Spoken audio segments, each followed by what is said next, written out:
આજની દીકરીઓ ખાસ મારી આ વાત ધ્યાનમાં રાખજો કે એક પતિ પત્ની વચ્ચે છૂટાછેડા થાય છે ત્યારે કોર્ટના કહેવાથી એ પુરુષ આજીવન પોતાની કમાણીમાંથી 50% હિસ્સો એ પત્નીને આપે છે એમને ગધરાવવા માટે થઈને. અને જ્યારે એક ગર્લફ્રેન્ડ અને બોયફ્રેન્ડ વચ્ચે બ્રેકઅપ થાય છે ને ત્યારે વાત ત્યાં જ પૂર્ણ વિરામ થઈ જાય છે. અને આમાં સૌથી વધારે જો નુકસાન ભોગવતી હોય ને તો આજની બહેનો દીકરીઓ છે. કેમ કે એમની પવિત્રતા રૂપે એમની જે કમાણી, એમની જે ઇજ્જત કહેવામાં આવતી હોય ને એ પણ એમણે એ પુરુષને સોંપી દીધી હોય છે. અને એટલા માટે થઈને જ એ બેન દીકરીઓ વધારે ભોગવે છે, વધારે સહન કરે છે. કેમ કે એ સંબંધ દુનિયાની નજરમાં લીગલી નહોતો, એટલા માટે એ કોઈને ફરિયાદ પણ નથી કરી શકતી કે મારું આમની સાથે બ્રેક. ભાગીને લગ્ન કર્યા પછી દીકરા દીકરીઓ સોશિયલ મીડિયા ઉપર પોસ્ટ મૂકે કે અમે બેઓએ લગ્ન કરી લીધા છે, એકબીજાને બેહદ પ્રેમ કરીએ છીએ અને ખુશ પણ છીએ, તો અમને શોધવાની કોશિશ ના કરશો. સાહેબ, 20 થી 25 વર્ષ સુધી જે મા બાપે તમને નિસ્વાર્થ પ્રેમ કર્યો એ પ્રેમને પણ તમે ઠુકરાવી દીધો અને એમને પણ છોડી દીધા, તો તમે એકબીજાના પ્રેમને શું સમજવાના? આ માત્ર એક શારીરિક આકર્ષણ છે. જ્યારે પ્રેમનો નશો ઉતરશે ને ત્યારે તમને રિયાલિટી ખ્યાલ આવશે ને ત્યારે ખબર પડશે કે આપણે આપણા પગ ઉપર જ કુહાડી મારી છે. સાહેબ, એ કરતાં બેટર છે જો તમારો પ્રેમ સાચો હોય ને તો તમારા પેરેન્ટ્સને સમજાવવાની કોશિશ કરો. એ ચોક્કસપણે તમારા પ્રેમને સમજશે. ભાગવું એ જ માત્ર એક સમાધાન નથી હોતું, બીજા ઘણા બધા રસ્તાઓ હોય છે. કોમલની વાત. શરૂમાં જ્યારે હું એમને પ્રેમ વિશે પૂછતી ને ત્યારે એ વ્યક્તિ મને હંમેશા એક જ જવાબ આપતી કે મારા ઘરે જે છે ને એ મારી રૂક્ષ્મણી છે અને તું તો મારી રાધા છો. એ ભલે ને મારા ઘર ઉપર રાજ કરતી હોય, પરંતુ તું તો મારા દિલ ઉપર રાજ કરે છે. અને બસ એમની આ એક જ વાત ઉપર હું ફિદા હતી અને આ વાત ઉપર ફિદા થઈ અને મેં એને મારું તન મન ધન બધું જ સોંપી દીધું. એ વ્યક્તિની હરેક ઈચ્છાઓ મેં પૂરી કરી. એ વ્યક્તિ જે વાત મને કહેતી એ હરેક વાત ઉપર હું વિશ્વાસ કરી લેતી. પરંતુ જેમ જેમ સમય પસાર થવા લાગ્યો ને એમ એ વ્યક્તિ બદલવા લાગી અને મારાથી દૂર પણ જવા લાગી. અને આજે મને સવાલ થાય છે, આજે મને શક થાય છે કે શું ખરેખર એ વ્યક્તિ મને પ્રેમ કરે છે? શું ખરેખર એ મને પોતાની રાધા માને છે? શું ખરેખર એ મને સાચા દિલથી પ્રેમ કરે છે? આ એ સવાલ હતો મારા જ એક ફોલોવર્સનો, મારા જ ફોલોવર્સમાંની એક દીકરીનો સવાલ હતો કે શું ખરેખર હું એમની રાધા. દીકરીને એક વાક્ય કહેવું છે કે રાધા કૃષ્ણનો જે પ્રેમ હતો ને એ તો એકદમ પવિત્ર પ્રેમ હતો. એ ક્યારેય 4 દિવાલ વચ્ચેનો પ્રેમ નહોતો. આ માત્ર એ જ પ્રેમ છે કે જે પોતાની નિજી જરૂરિયાત, પોતાની શારીરિક જરૂરિયાત, પોતાની વાસના સંતુષ્ટિ માટે થઈને આ રાધા કૃષ્ણના પ્રેમનું નામ આપવામાં આવે છે. જે જરૂરિયાત એની ઘરે નથી પૂરી થતી ને, જે પોતાની પત્ની આગળ નથી પૂરી થતી ને, એ જરૂરિયાત પૂરી કરવા માટે થઈને રાધા કૃષ્ણના પ્રેમનું નામ આપવામાં આવે છે.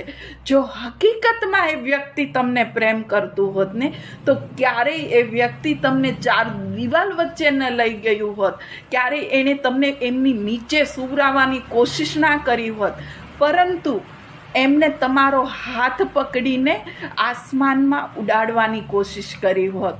એણે તમારા સપનાઓને જોયા હોત, તમારું શરીર ક્યારેય ના જોયું હોત, ક્યારેય એણે તમારા શરીર વિશે વાત ના કરી હોત. તું કેવી દેખા છો, તું કેવી લાગે છે, તારું શરીર કેવું છે, એ વિશે ક્યારે વાત ન કરત.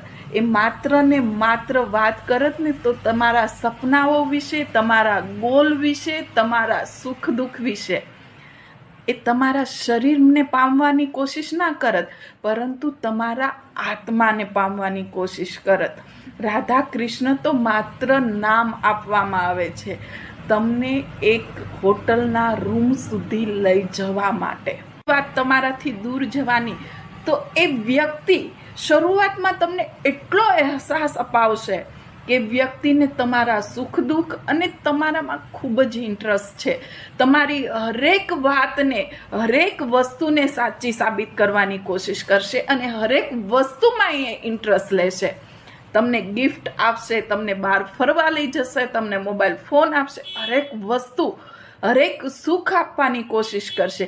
કેમ કે એમને એમની નિજી જરૂરિયાત, એમને એમનું શારીરિક સુખ તમારા આગળથી જોઈએ છે, બસ એટલા માટે જ. અને રહી વાત તમારાથી હવે કેમ દૂર જઈ રહ્યું છે, તો એમને હવે એ વાસના, એ સંતુષ્ટિ હવે તમારામાંથી નથી થતી. બસ એટલા માટે જ હવે એ બીજી રાધાની શોધમાં છે. હવે એ તમારા જેવી જ કોઈ બીજી વ્યક્તિને ગોતવાની કોશિશ કરશે, રાધા બનાવવાની કોશિશ કરશે. પ્રેમ તો ખુદમાં જ પરિપૂર્ણ છે. બે વ્યક્તિ કે બે શરીર મળવાથી પ્રેમ પરિપૂર્ણ નથી થતો. પ્રેમ પૂર્ણ થાય છે બે આત્માઓના મિલનથી. અને રહી વાત રાધા કૃષ્ણના પ્રેમની, તો કૃષ્ણના ઘરે જે રૂક્ષ્મણી છે ને, એમને પણ રાધાના પ્રેમની ખબર હતી. એમને પણ ખબર હતી કે કૃષ્ણના અંતર આત્મામાં, કૃષ્ણના રોમે રોમમાં રાધાજી વસેલા છે. અને આ વાતની સાક્ષી ખુદ બ્રહ્માજી છે. બ્રહ્માજીએ જ રાધા અને કૃષ્ણના લગ્ન કરાવેલા હતા. જો તમને કોઈ એમ કહેતું હોય ને કે રાધા કૃષ્ણનો પ્રેમ અધૂરો રહી ગયો છે, તો આ તદ્દન વાત ખોટી છે. આ હકીકત છે જ નહીં.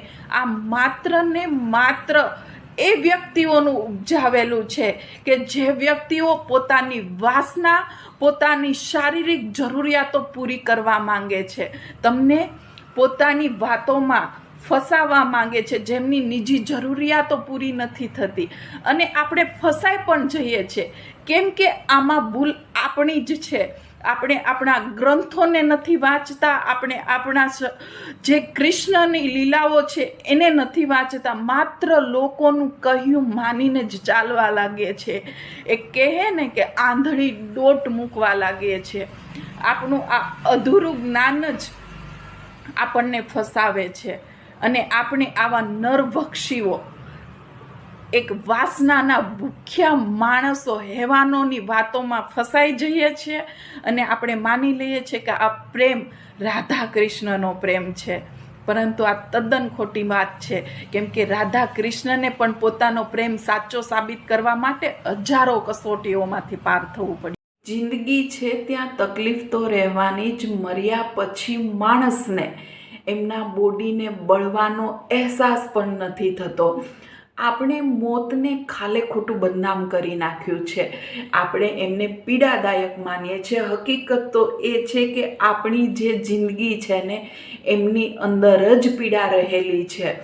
માણસ જ્યાં હશે ને ત્યાં દુઃખ પણ હશે, દર્દ પણ હશે, તકલીફ પણ હશે, ઈગો પણ હશે, પરંતુ સાથે સાથે ખુશી પણ હશે અને પ્રેમ પણ હશે.